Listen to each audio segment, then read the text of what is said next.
Okay, so in chapter 14, Introduction to Medication Administration, you have to remember what your scope of practice is always. When you get hired and they give you your job description, it should tell you more or less what you should be learning. If you're going to be trained to do certain things, then it's okay, you can do them there, but do not do anything that you have not been trained to do at that particular place. Okay, for example, if they train you how to give IM injections, intramuscular injections, which is very easy. We discussed it the other day. You also have to know what medication you're giving, how is it going to affect the patient, and so on. So remember to stick to your scope of practice. You don't want to do something that is not in your scope, and then you get in trouble. That's called malpractice, right? And then that's when the lawsuits come and the legal problems come in. But if they train you to do something anywhere, and they sign you off, like if I'm the nurse there and I train you how to give the IM injections, and I watch you, okay, I watch you, I see you do it correctly, you follow all the steps, then you should be fine. But again, make sure you read your job description. Okay. Now, what are the routes of administration? There's many. Okay, we can administer medications in many different ways. Number one, we can administer it through the oral route, which is the most common route. Okay, oral route. So as long as the person is able to swallow the pill safely, if they can eat, obviously they can swallow safely. That should not be a problem. Medications come in tablets or capsules that you can administer. Sometimes the patients can swallow, but sometimes you have to crush the medications. Some people have trouble swallowing medications because they're just not used to, or um, they can't swallow it because they get gross. Like they start swallowing the pill and they get stuck in the middle and they start getting nauseated, and then sometimes they even vomit. So make sure it's safe for the person to take the medication. Make sure that orally, make sure that the medication is prescribed orally, right? So tablets and capsules are the most common ones. Some of them, and they're designed to be absorbed not in the stomach, right? Because once anything goes into the stomach, then everything starts to break down with your hydrochloric acid. The oral pills should not be crushed, not all of them. There's some medications that you should not crush, like the capsules. You know, when you open the capsules and there's contents inside, you should not open them, right, and spill the contents. They're in a capsule for a reason, okay, so that they can be absorbed in your small intestine. So that that's the intention. That's the way they're supposed to be absorbed, right, in your intestine. Another route that we can also do is the sublingual. Sub is under, lingual refers to your tongue. So sublingual medications are sometimes usually absorbed very, very quickly. They go under your tongue and the saliva and the circulation that's there gets absorbed very, very quickly.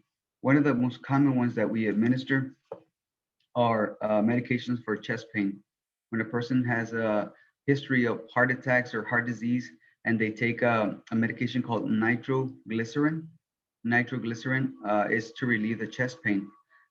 It's a very, very tiny capsule that they put under the tongue, and within a few seconds, the medication dissolves and it is absorbed into the body, and the arteries relax. Right? In this case, there's some that come like in a gel form, um, or a gel or tablet, but very, very small. But they're able to be, again, dissolved very quickly. So sublingual medications are the most common one that we see is the ones that are for heart disease. Oh, there's some that are for pain as well. So know which route the medication is to be taken, because they look like a tablet. A person can think, well, I'm going to take orally like any other pill, when in fact they should be taken under the tongue. It matters because if they're taken incorrectly, they may not work at all. Okay, all the chemicals that are in the medication will be destroyed in your stomach, or the person might even have complications. So it's really, really important that you understand the route of how the medications should be taken. Topical medications refer to your skin. So if you have an ointment, like a cream or something that you need to apply on your skin is called a topical medication. So they're usually applied to the skin or mucous membranes as well. Sometimes the like the genital areas, there's creams that you can apply there. Medications for like hemorrhoids or things like that. Or it's called rectal, but it's also topical. But anyways, they come in creams, ointments, sometimes patches. Patches is another very common medication. Patches for pain, muscle pain, or for blood pressure. There's medications for blood pressure that come in a patch, and they release the medication very, very slowly. Okay. There's medications, eye drops, although we call them differently. The eye drops, we call them ophthalmic medication. They're considered also topical. Otic, OTIC, otic medications that go in the ear are also considered topical. Those obviously come in ear drops. Nasal sprays, okay, like the ones to relieve your sinuses. Those nasal sprays are considered topical, but we call them nasal route. We have respiratory medications. Obviously, the medication has to be inhaled in some way, so it'll go through your nose. Sometimes they're given in an inhaler. Some people that have asthma, bronchitis, they carry their inhaler around. That is considered a respiratory medication, and we'll go into the categories later. So respiratory route are inhaled into the lungs, usually with a puffer through the mouth, or sometimes they come in little vials, little plastic vials. So a lot of kids sometimes have them at home when they get sick, they get an infection. The doctors prescribe a medication that goes into a little container, and then you turn it on and releases a mist, and it's inhaled, right? It looks like smoke coming out. That's also considered a respiratory medication through a nebulizer. That's what they call the machine. And then there's other medications that are given through the IV, the intravenous route. This is called the parenteral route. Parenteral route. Parenteral route can be given using in the skin, like intradermal injections. Remember the injection y'all practice in phlebotomy that goes right under the skin. That's considered an intradermal. Intra means between, and dermal is skin. So injections that go right under the skin, okay? Again, why is it right under the skin? Because you want the medication to be absorbed very, very slowly.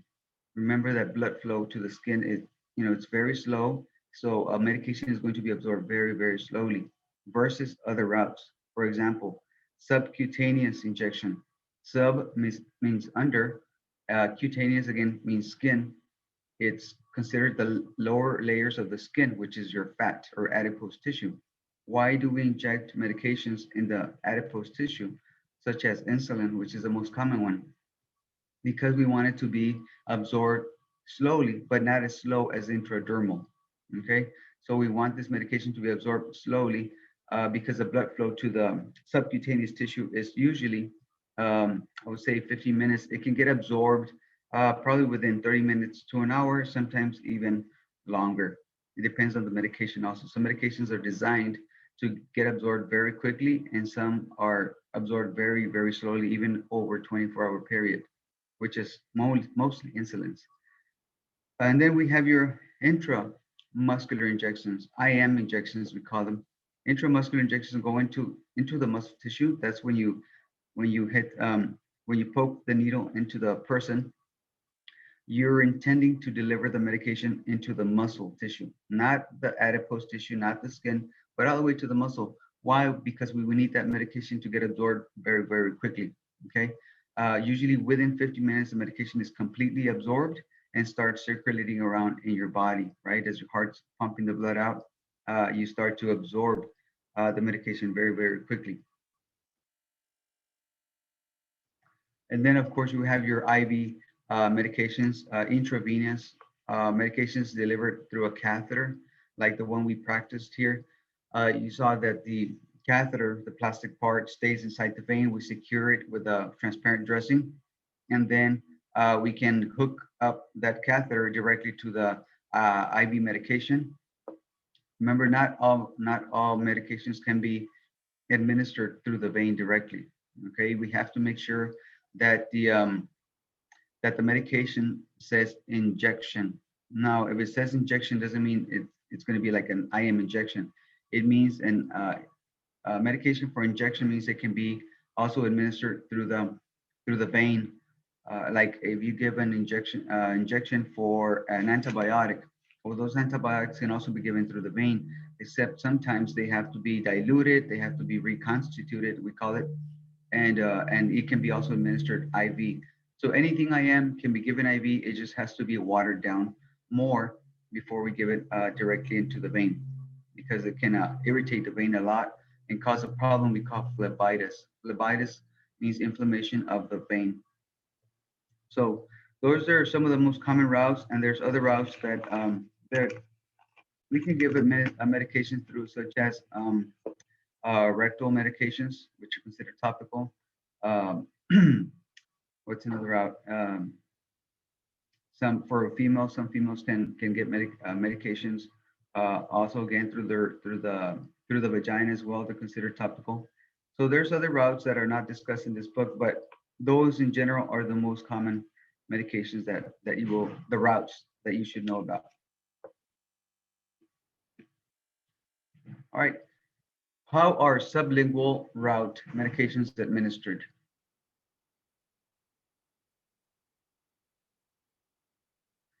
The answer is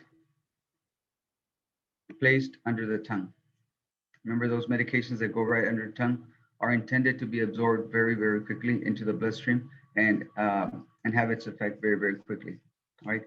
So now that you know some of the routes, okay, we're going to discuss the 6 rights of medication administration. This is like the 10 Commandments. Like, you have to know them very, very well, because you can make a mistake very, very easily if you don't follow the 6 rights of medication administration. Okay. So what are the 6 rights? Okay.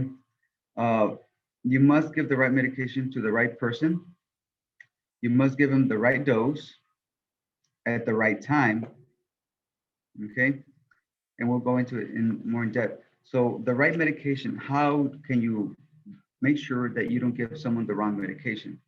Well, first of all, you got to check the bottle, the label. It's usually going to have the patient's name and the name of the medication and some other information that the pharmacy has put on it. Okay, you'll find the chemical name of the medication, such as Tylenol. That's the brand name. That's how it's sold. Everybody knows Tylenol, but not everybody knows what acetaminophen is. Acetaminophen is the generic, right? The generic name for Tylenol. You can find other brands or other names for acetaminophen. Ibuprofen. People may not know what ibuprofen is, but some people may know what Aleve is. Aleve. You know, the name, the brand names can be different, but the generic name stays the same. Okay, that is how we recognize the medications. It's easier because there's so many brands that you don't want to bother with it. You want to make sure that you know the generic name for the medication. The chemical name, you really have to worry about that. We don't mess with that, but it is usually in the very small print of the bottle, the chemical name. You just want to make sure that you know the generic name or the brand name, whichever comes on the bottle. What else? You must check the label when you pick up that medication. Make sure that you verify it. You're going to have what we call a medication administration record, right? Or it's a paper like the one. Oh, I'm not even sharing the screen, right?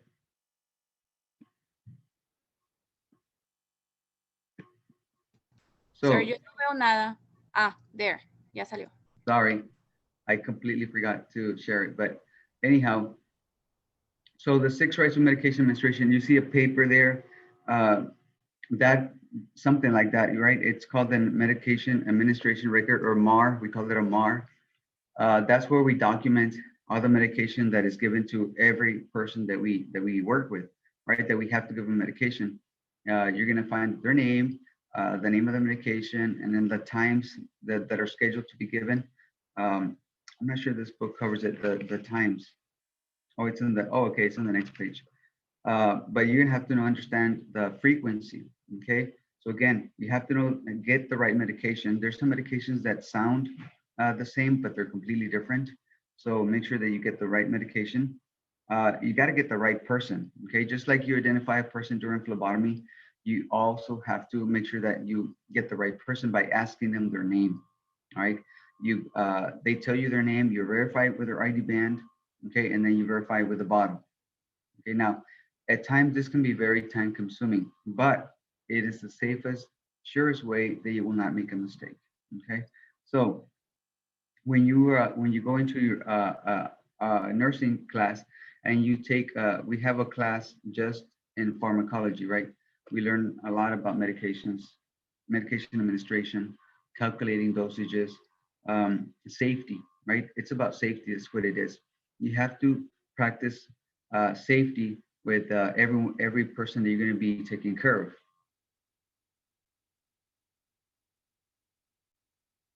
of. So the right person, again, you have to make sure that you involve the patient before you give them the medication. Make sure you have the right medication. Now you got the right person. Okay, check their ID band, ask them their name, and you have to make sure that you give them the right dose. Sometimes you will have medications that come in a higher concentration.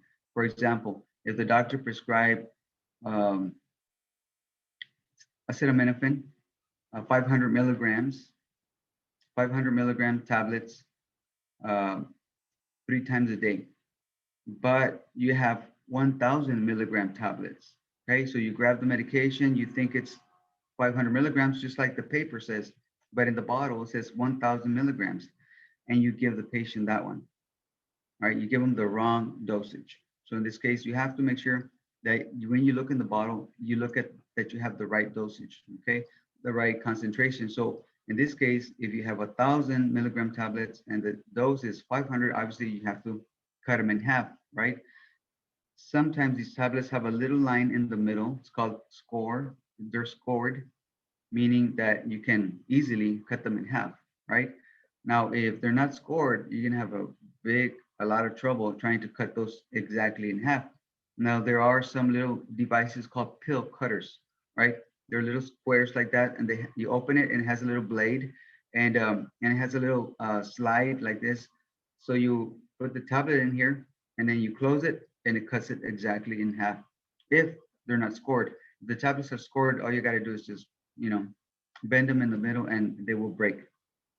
So you got the right medication, you got the right person, and the right dose. Again, make sure you involve the patient because sometimes there's can be patients that are next to each other in the same, in the same facility with the same last name. Okay, and if you're in a hurry and you don't take the time to make sure that you get the right person, you can easily make a mistake, right? So the right route, okay? How are you going to administer this medication? Well, orally, is it injected? Is it subcutaneous? Whatever the route, make sure that you administer it correctly. Now, again, if the medication is meant to be given sublingual and you give it to the person and you tell them it goes under the tongue, they'll just pop it in and swallow it. So this is considered a medication error, okay? Even if the patient took it incorrectly, right? You didn't tell them. So we cannot allow patients to administer medications on their own. Pretty much, we have to be there. We have to watch them when they are taking the medications. So tablets come in milligrams usually. Milligrams. Micrograms is not used very much.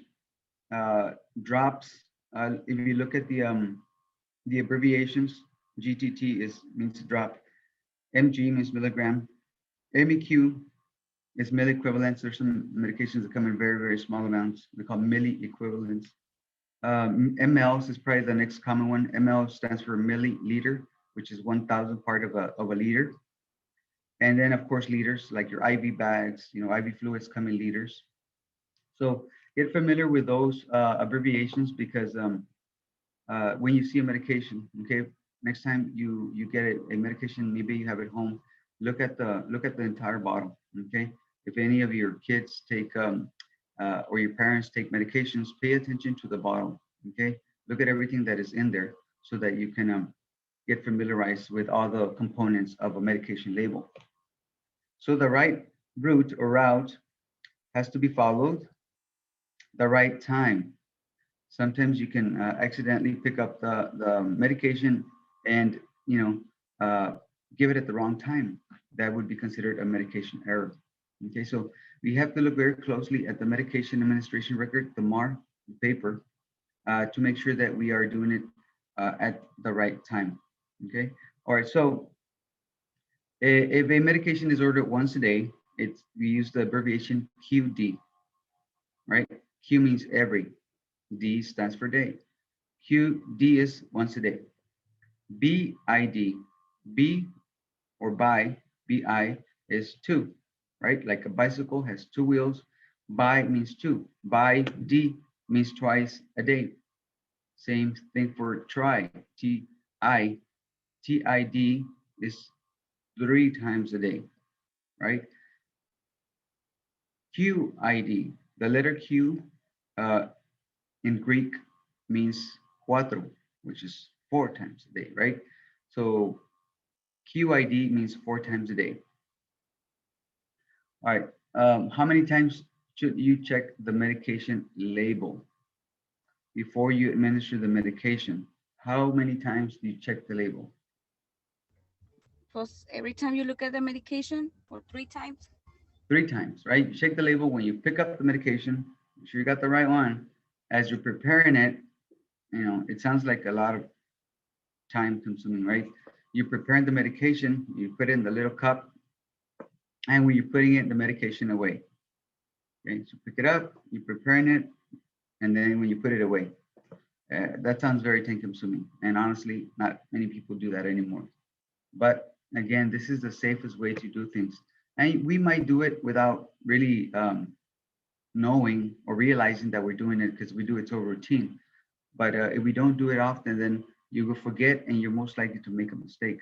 So here we see an example of a medication administration record, okay? So remember that patients have the right to refuse.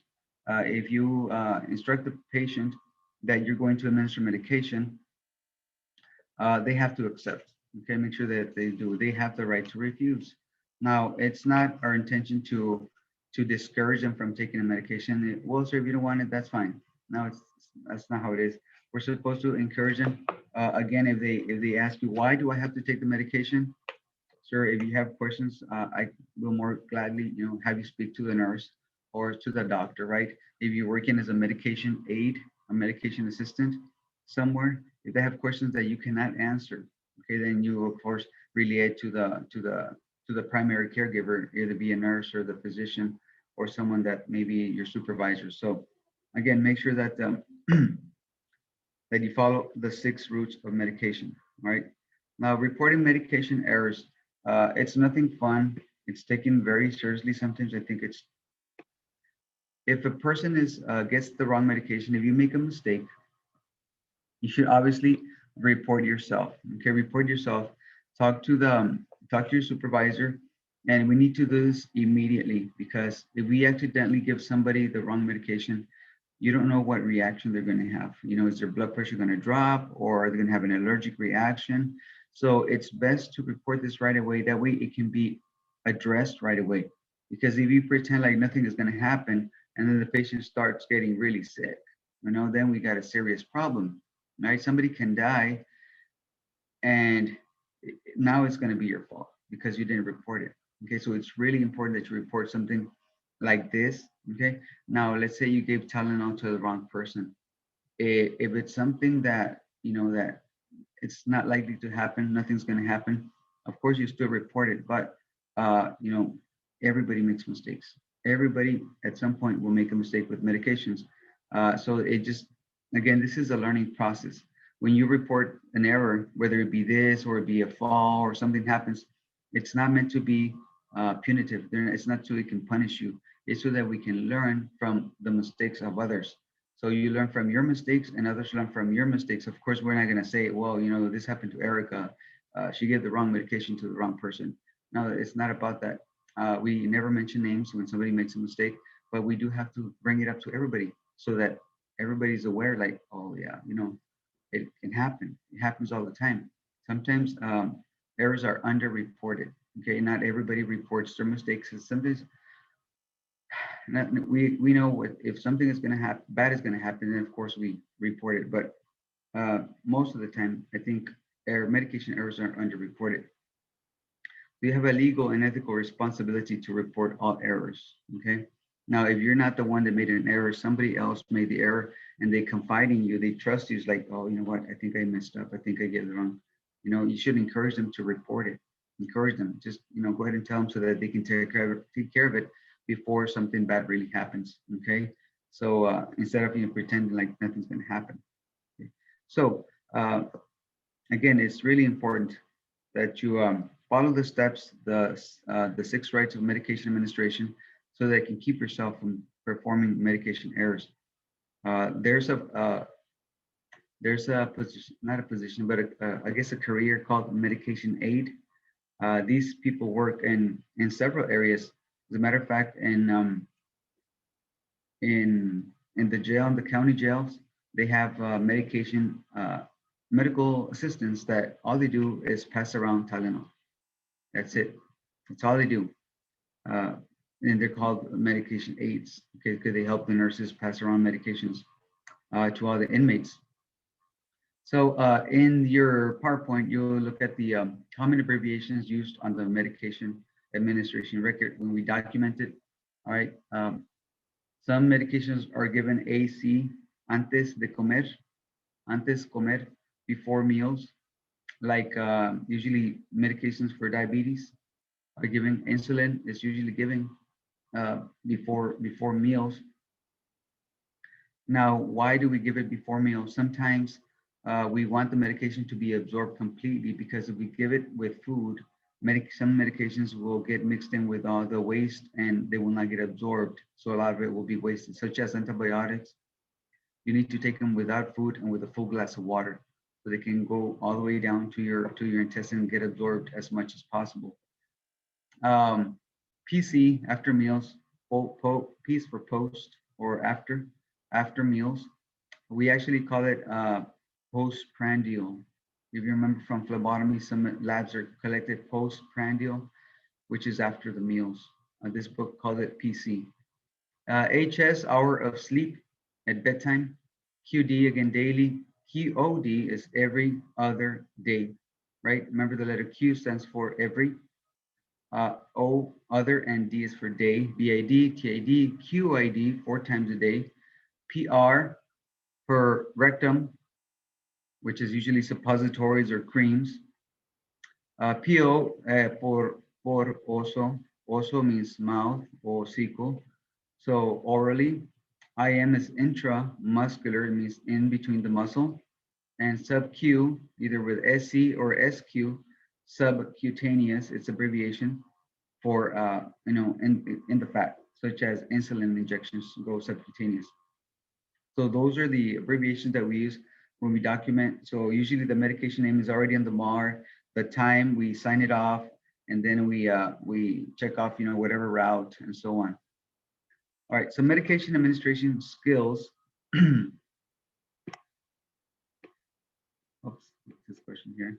When a medication is given PRN, how often can the patient be medicated? Listen, the correct answer is as often as necessary, but usually the doctors will prescribe it within a time frame, like every 6 hours as needed for pain. It would be Q6H every 6 hours, PRN. So you can't give it like every hour. You have to wait the 6 hours, okay? It is usually acceptable standard practice to give a medication 30 minutes or even an hour before or an hour after the prescribed time. So it's not, critical that you have to be exactly there at 9 o'clock in the morning. You can give it 30 minutes before, 30 minutes after, or an hour before, an hour after. It's not, it hasn't been 100%, exactly. There's some patients that are very picky and they want the medication at exact particular time. So as often as necessary is correct, but usually it has to come with a time frame, like every 4 hours, every 6 hours, every 8 hours, and so on. All right, so a lot of the patients have a pill box when they're in the home setting. Okay, they pre-fill their pill box. They have all their medications for diabetes, for blood pressure, and they fill them out at the correct time. You know, they have these big boxes and have the different time frames and so on. Sometimes they need help to pre-fill that. Okay, anybody can do it. Anybody can fill it out. You know, sometimes patients fill them themselves. However, if you are a healthcare worker and you help them fill the medication and you accidentally fill it incorrectly and something happens, okay, this is when the problems come, because then they're going to blame you. Well, you know, the medication aid pre-filled it for me, so, and it's your fault. Okay, so it's always better for them just to fill it themselves. Okay, keep yourself away from trouble and problems like that. Is We used to see patients in home just to pre-fill the medications in home health, and that was not right. But anyhow, they needed the help. So what do? Well, we tried to get family involved to help them pre-fill the medication boxes, or we would pre-fill, you know, boxes for, you know, sometimes 2 or 3 weeks at a time, so they can just keep, you know, refilling them and so on. So again, make sure that you're familiar with the medications. Medicine bottle. All right, some medications come in of course, their own bottle, individualized. So you see patients carrying around these little baggies filled with a lot of medications in there. Okay, sometimes, and like in the nursing homes, we get medications not only in bottles, but they also come in blister packs. Okay, where they, you know, you have to punch them, you know, from the top and they come out in the back. Those are called blister packs.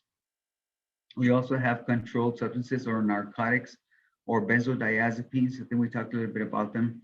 You know, medications for anxiety, medications uh, um, for pain that are controlled, that are narcotics. You know, they're very strong. We have them under safe, and when we're administering, or at the end of the shift, we have to count the narcotics every end of the shift. Okay, we don't just, like, you know, pick up and leave.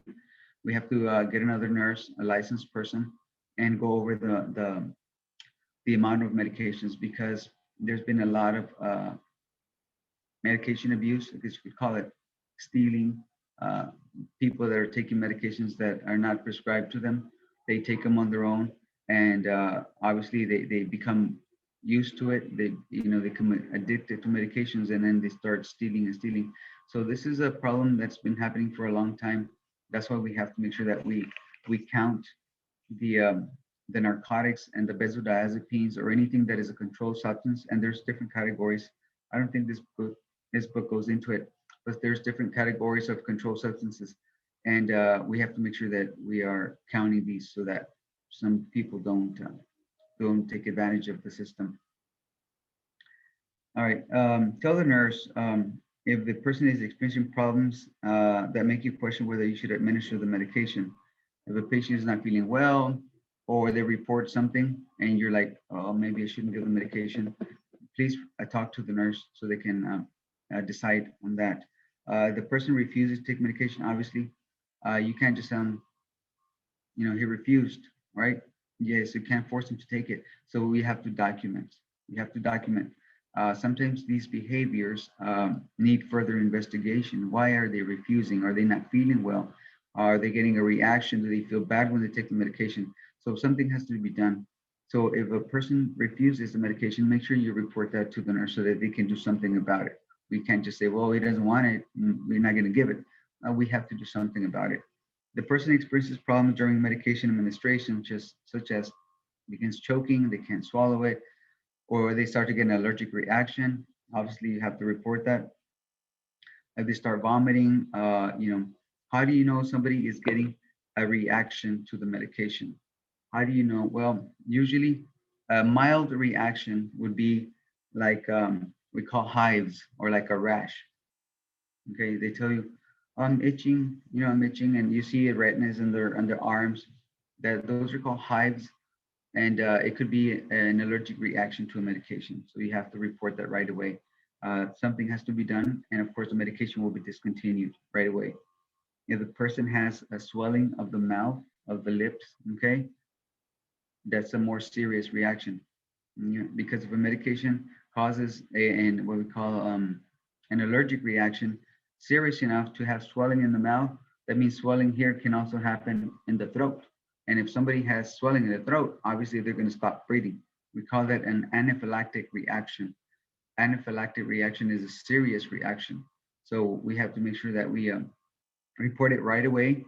And this person will probably have to go to the emergency room or probably have to be given some kind of medication like epinephrine to slow down the swelling and stop the allergic reaction. Sir, in that case, what can we do? What can you do? So if the person is having the trouble breathing and you see them, you call 911, you stay with them. And again, what they usually say is maintain an open airway. What does that mean? It means that you make sure that they start breathe, that you breathe for them. If they stop breathing, then like you said, you start CPR until they stop breathing, okay? And they don't have a pulse, then you start CPR. So the only thing you can do is ask for help, call for help, stay with them, and provide CPR if the person stops breathing. That's really all you can do. Okay, it's not like you have equipment to intubate them. Even you did, if you don't know how to do it, because you can't do it, right? It's not like you're gonna open make an air here and put something there to breathe for them. We don't do that. If it's not in your scope of practice, you don't know how to do that, and you shouldn't be doing it. Okay, unless this is your kid, right? And you panic, and the only thing you can think of is to cut their throat here and make an airway into the trachea. But don't do it if you obviously you can't. You're not allowed to do it. You don't know how to do it. So, great question. That's all we can do. Sometimes in the facilities in the hospitals, while we have emergency medication, we know what to give them in case they have a serious reaction. Okay, usually it's epinephrine. Epinephrine is a medication of choice, even for cardiac arrest. Remember we talked about cardiac arrest in CPR class. When the heart stops, epinephrine makes the heart cells very, very sensitive, and the heart may start beating again. You have some electricity can get conducted and so on. This is very interesting. Anyways, administering oral medications. Now, why is here medication errors? We already talked about this.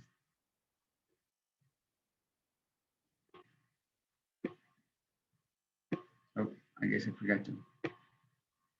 A pill splitter, or there it is. We call it pill cutter. Pill splitter, pill cutter, same thing.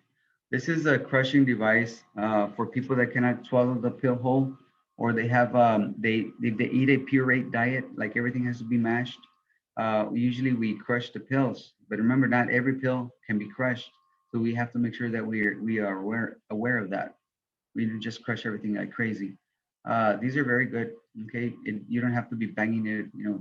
It crushes them really, really easy.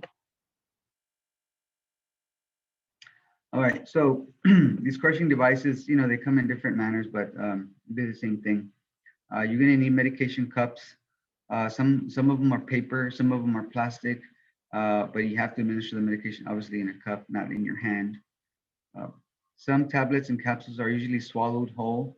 A tablet or capsule that has an enteric coating. Some capsules have like a little covering outside, like an aspirin, like a baby aspirin. Or some of them are orange. That means they're enteric coated, right? The reason they're called enteric coated, it means so that they won't get absorbed in your stomach, but in your intestine. Enteric refers to your small intestine, so that's why they're coated. Because if you take a baby aspirin, it's going to irritate your stomach. The aspirin, for example, is called acetylsalicylic acid. The aspirin, sometimes you can crush them and make them into a paste, and you can put them like if you get a little blemish or a pimple, you can put them on there and it'll take care of it real quick. But if you take it and it's going to irritate your stomach, so sometimes they'll coat them to prevent your stomach from getting irritated because it's more acid, adding to acid, and you will have a lot of bloating and gassy and all that. Some medications are sustained release, meaning they're coated very heavily so that they don't get destroyed right away in your stomach, but they get absorbed very slowly as they're making their way through the small intestine. The blood flow in the intestine, it, starts to absorb them very, very slowly.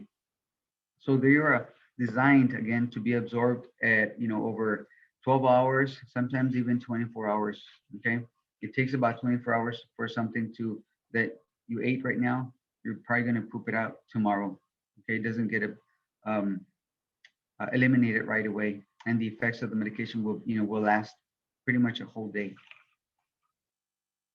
All right, so we're going a little bit deeper into the topic of administering topical medications. I say transdermal. Transdermal medications refers to the skin. They're applied on the skin, either via a patch, like in an ointment. Sometimes you put ointments and you rub them in, right? And they're absorbed through the skin, such as like even like hand creams. You put it on here, and your skin should absorb some of that to keep your skin moist. Some of these ointments are that way. They're absorbed very, very slowly through the skin. It could be ointments, it could be creams. Patches. Sometimes there's patches that have a medication. They have a little very thin film. When you put it on the skin, like the ones for blood pressure, or sometimes for the heart, we usually put them like on the back over here so the patients don't take it off. We put them in the back, and we put the date and the time, and then the patch sticks. Okay, there's one medication that we use for pain that is very, very strong. Actually, it's one of the most abused medications right now. It's what they call it, a heroin. It's not heroin. It's I forget the name of it. We use it a lot for hospice patients when they're already like very, very sick and they're dying. To keep them pain free, we put a patch on these. Okay, these patches are very good, but they also suppress the respiratory system. So when you're administering narcotics, like this patch, we have to make sure that we monitor their respirations, make sure that the patient is not, breathing too little, at least 16, 18 breaths per minute and so on. So transdermal patches is applied to the skin. The medication is absorbed into the bloodstream, but very slowly, applied as ordered to specific sites. Maybe if they're for pain, it's muscular pain, then we put it wherever the affected site is. The patch has to be labeled with date, time, and initials of who put it on, and so on. You have to wear gloves because some of these medications, especially the one I just mentioned, the narcotics, if you don't have gloves and the medication comes into your finger, you will get some of that medication absorbed in your hand. So you have to make sure that you wear gloves. A lot of them are for blood pressure management, pain. What else? The pressure for nausea. There's medications for that through the skin. I think some people get it. They put it on the wrist area to prevent them from getting nauseated. Of course, we have eye drops and ear drops. Eye drops, again, we call them ophthalmic medications. So we usually have to wear gloves, obviously, because we make contact with some fluid from the eyes. We usually want to apply the eye drops right in the lower lid. Okay, we want to make sure that some patients do not open their eyes. We have to pretty much pry open their eyes, but make sure you the bottle does not make contact with the eye because it may be infected. There's eye drops for many, many problems. One of the most common ones is for glaucoma. Glaucoma is high blood pressure of the eye, right? There's little ducts in there that sometimes they get occluded, and it causes increasing pressure in the circulation of the eye. And if that pressure is not relieved, the person will lose their eye. Okay, there's another whole section on that, but eye drops again have to be administered on the lower lid to make sure not make contact, and you just press the bottle and they'll release the drop in there.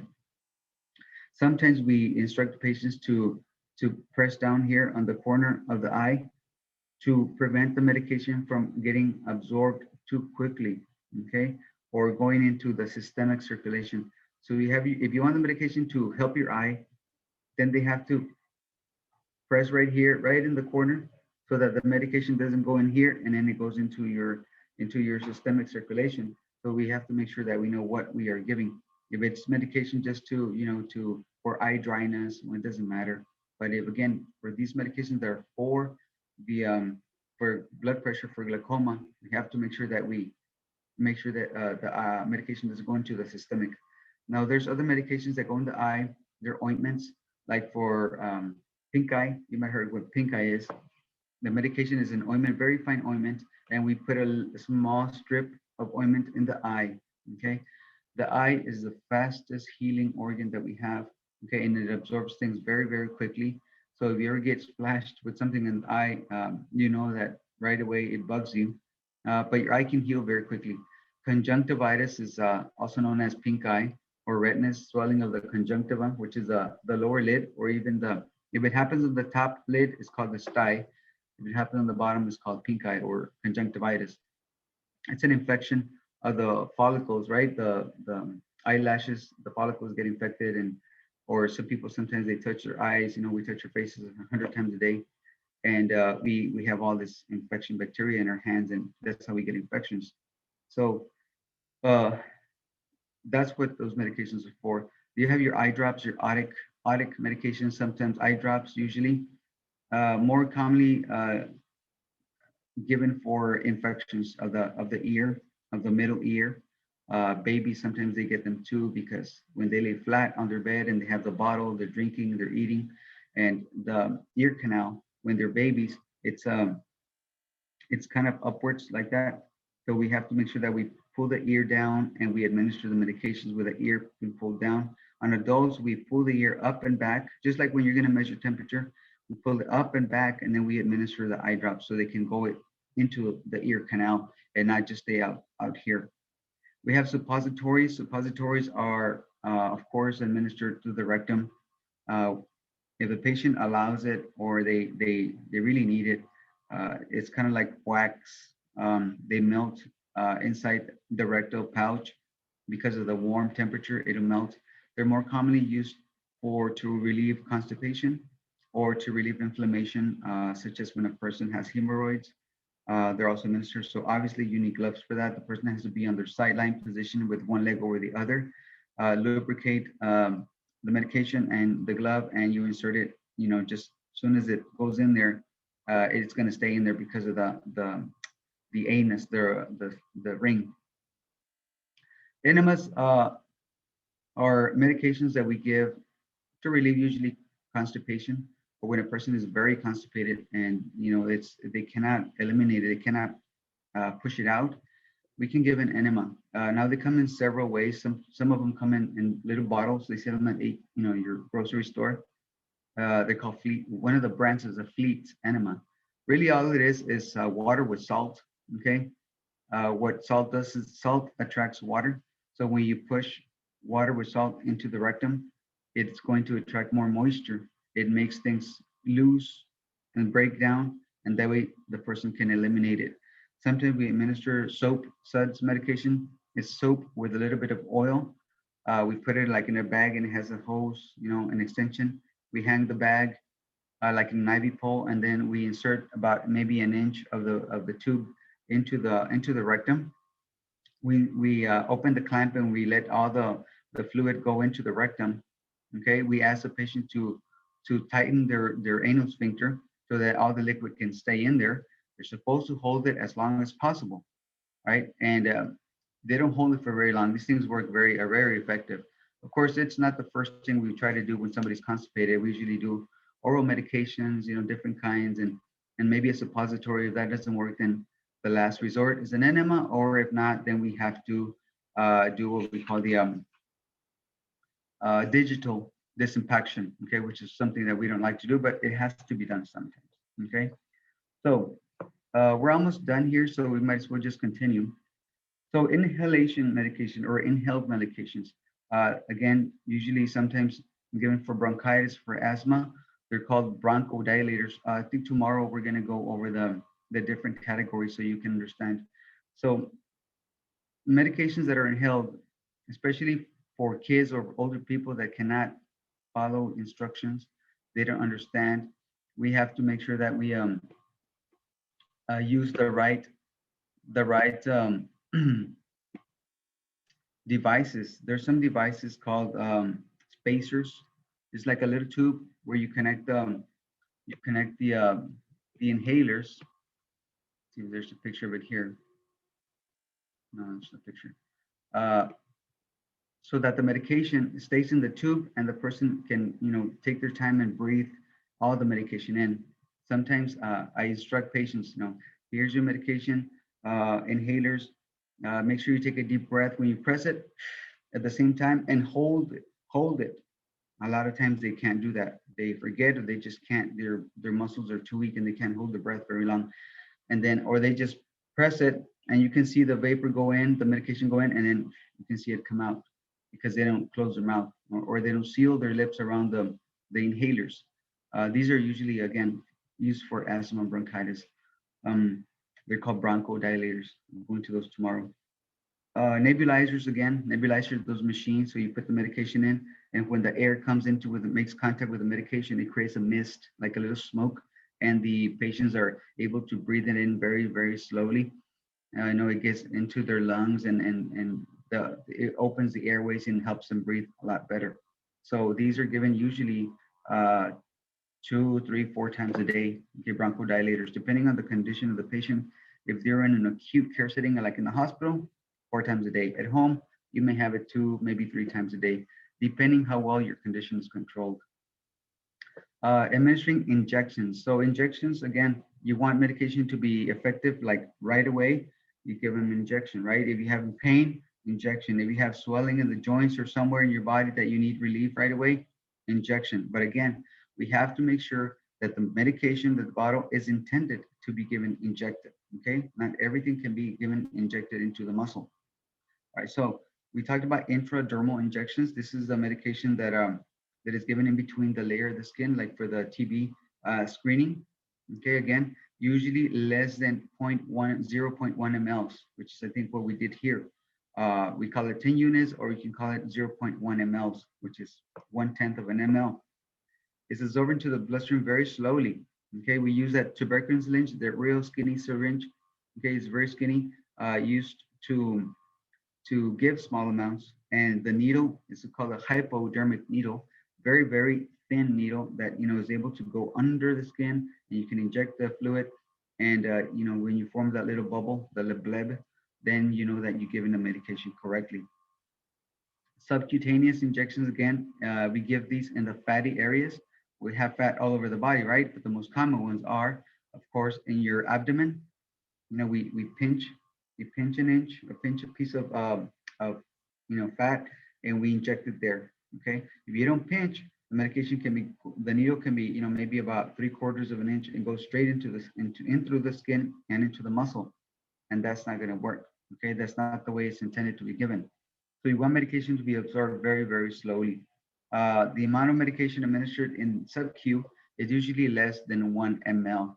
So some patients get insulin and they get it in units. Okay, they get it in units, they get 10 units, 20, 30, 40 units, whatever.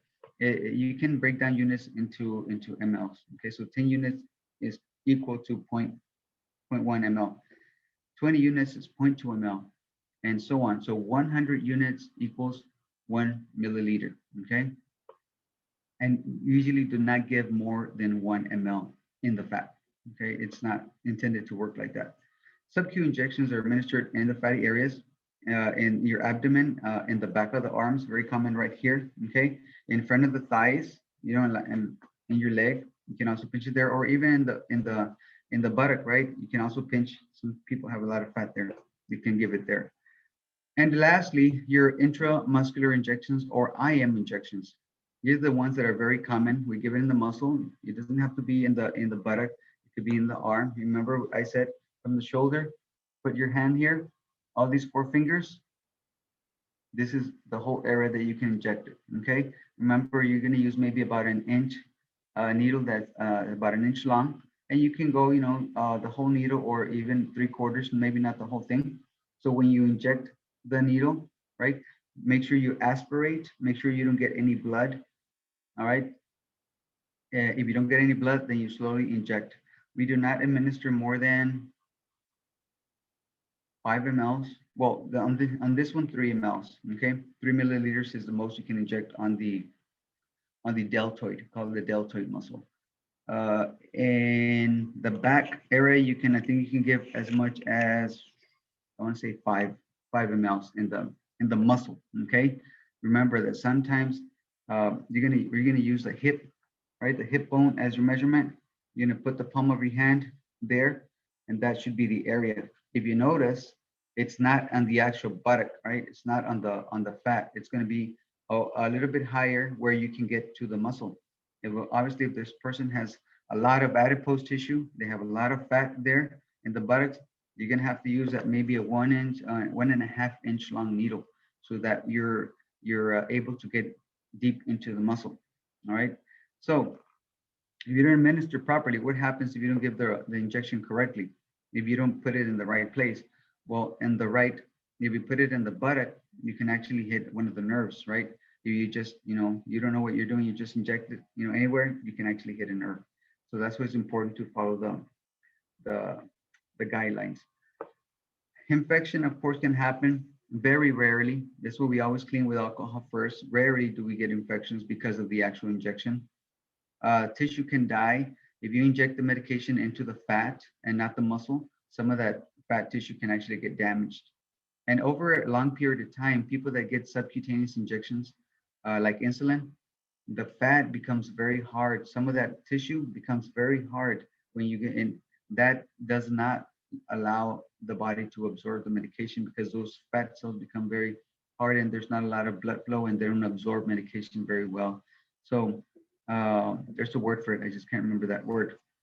But anyways, IM injections, very common. Yeah, use 21 to 23 gauge needle for the most part. 21, 23 gauge needles are probably the best sizes, 1 to 2 inches long, depending on the size of the person receiving the injection. Okay. Some facilities can train you to administer injections, again, as long as you know what the medication is, what is it for, what side effects can they get, and what is the condition of the patient. Do they have any medical history? You have to know the medical history. Allergies, of course, you have to know the allergies of the person before you administer medication. So I would feel comfortable allowing CNA administering maybe intradermal or insulin injections. That's okay. Now, because of the IM injections, usually that's not in the scope of practice of a typical CNA. So it would be a lot of liability.